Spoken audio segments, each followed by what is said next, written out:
दोस्तों, पिछले कुछ महीनों से भारत और बांग्लादेश के बीच का माहौल काफी हद तक शांत हो चुका था। लेकिन बांग्लादेश ने तेवर में आकर भारत के खिलाफ कुछ ऐसे उल्टे सीधे कदम उठाए जिससे दोनों देशों के बीच का माहौल एक बार फिर से गर्म हो चुका। और इस बार भारत ने बांग्लादेश को उनकी नानी याद दिलाने की तैयारी पहले ही कर लिया। दरअसल भारत के खिलाफ इन दिनों हालात कुछ ऐसे बन गए हैं जैसे किसी ने एक के बाद एक मोर्चे खोल दिए। पहले यूनाइटेड नेशन की रिपोर्ट आई जिसमें भारत पर गंभीर आरोप लगे। फिर बांग्लादेश की सरकार ने भारत को कटघरे में खड़ा कर दिया और अब तो सीधे बांग्लादेश की सेना ने बयान दे दिया है जिसने कूटनीति की सारी मर्यादाएं तोड़ दी। आरोप सिर्फ रोहिंग्या घुसपैठियों तक सीमित नहीं बल्कि इस बार तो भारत को खुली चेतावनी तक दे दी गई है। संयुक्त राष्ट्र ने कहा कि भारत रोहिंग्या शरणार्थियों को जबरन जेलों में बंद कर रहा है और फिर उन्हें जहाजों में भरकर समुद्र में छोड़ देता है। इसके बाद बांग्लादेश का आरोप आया कि भारत पुश इन रणनीति के तहत रोहिंग्या लोगों को उनकी सीमाओं में घुसा रहे। मगर अब मामला सिर्फ आरोप तक नहीं रहा क्योंकि भारत ने भी सीधा जवाब दिया है। भारत ने ढाका को साफ कह दिया कि पहले अपने देश में निष्पक्ष चुनाव कराओ और बार बार भारत पर उंगली उठाना बंद करो। इस बीच खबर आई कि बांग्लादेश ने सिलीगुड़ी कॉरिडोर के पास चीन को एयरबेस देने की इजाज़त दे दी है। यह वही इलाका है जो भारत के लिए बेहद संवेदनशील माना जाता है। भारत ने बिना देर किए तुरंत जवाबी कदम उठाए और 1971 में इस्तेमाल हो चुके एयरबेस को फिर से सक्रिय करने का फैसला लिया। वहाँ अब राफेल फाइटर जेट और S-400 डिफेंस सिस्टम तैनात कर दिए गए। इससे साफ है कि भारत अब किसी भी खतरे को हल्के में नहीं लेने वाला है। भारत और बांग्लादेश के बीच लगातार बढ़ती टेंशन के बीच कौन कौन से कम हालिया कदम उठाए गए, पूरी डेवलपमेंट क्या है, इस वीडियो में समझते हैं। नमस्कार दोस्तों, मैं राधेश्याम और आप देख रहे हैं KSR न्यूज़ 24। दरअसल बांग्लादेश से जुड़ी खबरें लगातार चिंता बढ़ा रही। कभी सेना का बयान तो कभी सरकार का आरोप, दोनों ने मिलकर ऐसा माहौल बना रहा है जैसे भारत को किसी तरह अंतर्राष्ट्रीय दबाव में लाया जाए। लेकिन भारत ने अब ठान लिया है कि वह अपनी सीमाओं और अपनी सुरक्षा के मामले में कोई समझौता नहीं करेगा। आने वाले दिनों में यह विवाद किस दिशा में जाएगा यह तो वक्त बताएगा।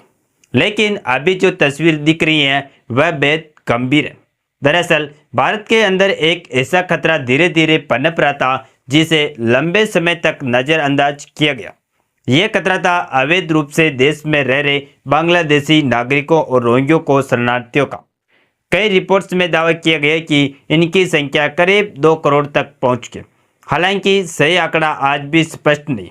भारत ने जब इन लोगों की पहचान शुरू की और उन्हें वापस भेजने की प्रक्रिया चलाई तो मामला सिर्फ एक प्रशासनिक कदम नहीं बल्कि अब यह सीमा पर तनाव का कारण बन गया। इनमें बड़ी संख्या उन रोहिंग्यों की है जो म्यांमार से भागकर भारत पहुंचे थे। लेकिन अब भारत ने तय कर लिया है कि अवैध रूप से रह रहे किसी भी व्यक्ति को देश में जगह नहीं मिलेगी। इसी कदम को बांग्लादेश सेना की पुश इन नीति बताते हुए खुला विरोध दर्ज करा। सेना के ऑपरेशन डायरेक्टर ब्रिगेडियर जनरल नजीमुद्दौला ने कहा कि यह प्रक्रिया अस्वीकार्य और चेतावनी दी कि अगर हालात बिगड़े तो सेना पीछे नहीं।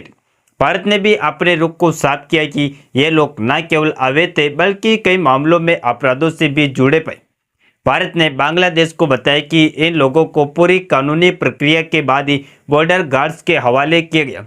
लेकिन ढाका सरकार इसे जबरदस्ती ढेलने की साजिश बता रही है। इतना ही नहीं, अब बांग्लादेश इस मामले को यूनाइटेड नेशन में ले जाने की तैयारी में है। यूनाइटेड नेशन पहले ही भारत के खिलाफ जांच शुरू कर चुका है और अब बांग्लादेश भी उसी मंच पर भारत के खिलाफ आवाज उठाने की बात कर रहा है। यह स्थिति भारत के लिए सिर्फ कूटनीतिक नहीं बल्कि रणनीतिक चुनौती बनती जा रही क्योंकि इसी समय बांग्लादेश के अंदर हालात बहुत स्थिर है। वह मोहम्मद यूनिस की अंतरिम सरकार काम कर रही है लेकिन सेना और सरकार के बीच टकराव लगातार बढ़ रहा है। सेना चाहती है कि जल्द चुनाव कराया जाए जबकि यूनिस सरकार अमेरिकी दबाव में फैसले ले रही। इस बीच अमेरिका ने म्यांमार से आए रोहिंग्या शरणार्थियों के लिए मानवीय सहायता कॉरिडोर खोलने की बात कही। जिससे बांग्लादेश सेना नाराज है। सेना प्रमुख ने यहां तक कहा कि उन्हें कई अहम फैसलों की जानकारी तक नहीं दी जाती है। यानी देश के अंदर गहराते राजनीतिक संकट के बीच सरकार भारत पर आरोप लगाकर लोगों का ध्यान भटकाने की कोशिश करी। बांग्लादेश सरकार ने यह तक कह दिया कि भारत उसके अंदरूनी मामलों में दखल दे रहा है और देश को अस्थिर करने की कोशिश कर। इस पर भारत के विदेश मंत्रालय ने तीखी प्रतिक्रिया दी। प्रवक्ता रणधीर जायसवाल ने कहा कि दूसरों पर दोष डालना सिर्फ जिम्मेदारी से बचने का तरीका है। भारत ने साफ किया कि वह अपनी सीमाओं की सुरक्षा को लेकर किसी तरह का समझौता नहीं करेगा और हर हाल में अपनी रक्षा करेगा। भारत ने अब पूर्वी सीमा पर सुरक्षा को पूरी तरह अलर्ट मोड पर रख दिया। सिलगुड़ी कॉरिडोर, जिसे चिक्कर ने कहा जाता, वहां राफेल फाइटर जेट्स और S-400 एयर डिफेंस सिस्टम तैनात कर दिए गए। यह इलाका इतना अहम है कि यहीं से पूरा उत्तर पूर्व भारत जुड़ा हुआ है। अगर यहाँ जरा सी भी हलचल हुई तो उसका असर पूरे पूर्वोत्तर क्षेत्र पर पड़ेगा। इसी वजह से भारत ने अब वहाँ ड्रोन निगरानी, बॉर्डर पेट्रोलिंग और सैनिक तैनाती को पहले से ज़्यादा सख्त कर दिया। अब चिंता की बात यह है कि बांग्लादेश की अंतरिम सरकार चीन और पाकिस्तान और ज़्यादा करीब जाती दिख रही है। हाल ही की रिपोर्ट में दावा किया गया है कि बांग्लादेश अब चीन से 20 की संख्या में करीब $2.2 बिलियन में Z-10CE फाइटर जेट खरीदने की तैयारी में। अगर इन्हें उत्तर बांग्लादेश में तैनात किया गया तो भारत की सुरक्षा संतुलन पर सीधा असर पड़ सकता है। इतना ही नहीं, पाकिस्तान की खुफिया एजेंसी ISI का एक प्रतिनिधिमंडल हाल ही में ढाका पहुंचा, जहां आतंकवाद और सुरक्षा के मुद्दों पर बातचीत की। भारत के लिए असली चिंता यह है कि कहीं पाकिस्तान की तरह बांग्लादेश भी आतंकवाद को अपना नया हथियार न बना ले। भारत की सुरक्षा एजेंसियों इस पूरे घटनाक्रम पर लगातार नजर रखे हुए हैं। भारत ने अपने सुरक्षा ढांचे में अब बड़ा बदलाव किया। S-400 डिफेंस सिस्टम और राफेल फाइटर जेट्स की तैनाती इस बात का संकेत है कि भारत अब केवल खतरे से बचने की नहीं, बल्कि खतरे को जवाब देने की रणनीति पर काम कर।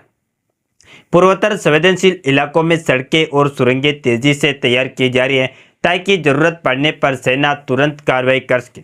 यह वही नीति है जिसे भारत ने हाल ही में वर्षों में चीन की सीमा पर भी अपनाया है। दूसरी ओर बांग्लादेश के अंदरूनी हालात लगातार बिगड़ते जा रहे हैं। सेना और सरकार के बीच तनातनी अब खुलकर सामने आ चुकी है। मोहम्मद यूनिस की नीतियों को लेकर वहां असंतोष बढ़ रहा है। अर्थव्यवस्था डगमगा चुकी है। टेक्सटाइल इंडस्ट्री, जो बांग्लादेश की रीढ़ मानी जाती थी, अब बर्बादी के कगार पर पहुंच चुकी है।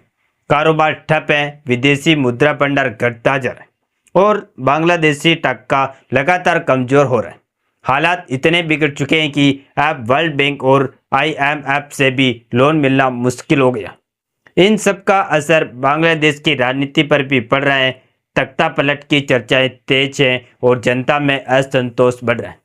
ऐसे में सरकार अब अपनी नाकामी का ठिकरा भारत पर फोड़ने की कोशिश कर रही है। अगर आपको ये वीडियो पसंद आई हो तो वीडियो को लाइक करें और चैनल को सब्सक्राइब जरूर करें। आपकी राय इस पूरे मामले पर क्या है, हमें कमेंट में जरूर बताएं। हम फिर मिलेंगे एक नई रिपोर्ट और नई जानकारी के साथ। फिलहाल के लिए इतने ही। बाकी अपडेट्स के लिए जुड़े रहे KSR News 24 के साथ। जय श्री राम, जय हिंद, जय भारत।